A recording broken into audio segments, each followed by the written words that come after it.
Kasih karunia dan damai sejahtera yang dari Allah Bapa kita dan dari Tuhan kita Yesus Kristus kiranya menyertai kamu dan menyertaiku juga. Firman Tuhan kepada kita pada hari ini tertulis dalam Ibrani 12 ayat 15. Demikian pembacaan firman Tuhan.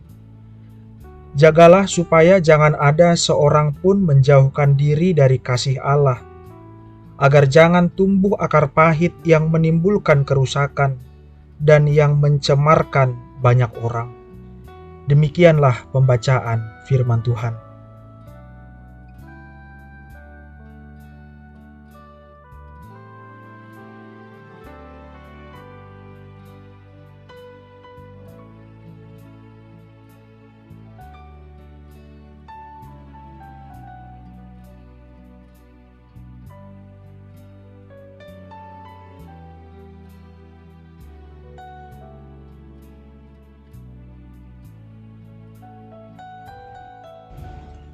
Saudara-saudari yang terkasih dalam nama Tuhan kita Yesus Kristus, bila saudara digigit oleh ular berbisa atau serangga beracun, apakah yang pertama sekali saudara lakukan?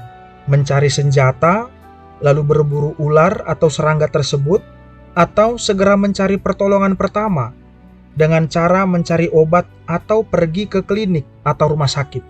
Jawaban kita sepertinya hampir serupa, yaitu pergi mencari pertolongan pertama dengan mencari obat atau pergi ke klinik. Semoga saja tidak ada yang pergi mencari senjata untuk mencari atau berburu ular tersebut untuk balas dendam, apalagi untuk dijadikan tambul. Akan tetapi, analogi atau ilustrasi itu tidak selalu bisa kita terjemahkan dan lakukan dalam perjalanan iman dan kehidupan kita sehari-hari. Misalnya, ketika ada orang yang marah-marah kepada kita, ada orang yang membentak kita, ada orang yang menyakiti hati kita. Apa reaksi kita? Umumnya adalah membentak balik, marah dan melawan, sehingga persekutuan dan interaksi sosial justru semakin rusak dan cemar, karena akar pahit telah tumbuh subur dan menguasai hidup kita. Seandainya saja ketika ada orang yang menyakiti hati kita, lalu sikap kita adalah menenangkan diri untuk mengobati hati kita. Ketika ada orang yang membentak atau marah-marah kepada kita, lalu kita berusaha menenangkan diri kita, lalu memberikan senyuman tulus serta lembut, lalu memeluknya dengan hangat, maka akar pahit itu terselesaikan dalam hati kita. Lalu persekutuan dan interaksi sosial yang terancam retak, rusak, dan hancur kembali dipulihkan, disegarkan, dibangun kembali.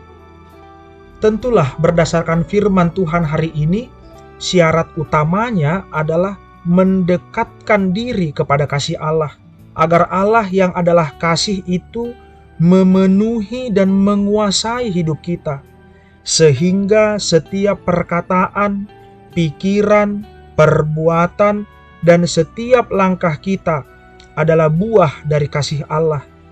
Tuhan Yesus Kristus dalam kesakitan, penderitaan, fitnah, dan detik-detik kematiannya di kayu salib justru berserah kepada Allah, menyerahkan dirinya kepada Allah, semakin mendekatkan dirinya kepada Allah. Lalu dari atas kayu salib itu dengan tenang ia mengatakan, "Ya Bapa, ampunilah mereka, sebab mereka tidak tahu apa yang mereka perbuat." Saudaraku, marilah arahkanlah dirimu kepada Allah dan mendekatlah kepada kasih-Nya yang agung itu. Amin. Marilah kita berdoa. Ya Tuhan Allah Bapa kami yang maha baik, Engkau adalah kasih itu sendiri. Biarlah hati kami dikuasai oleh kasih-Mu.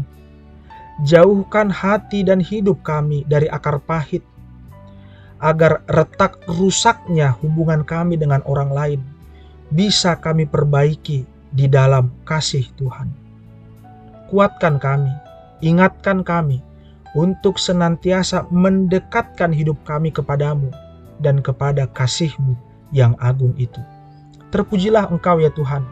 Di dalam Kristus Yesus kami berdoa kepadamu. Amin.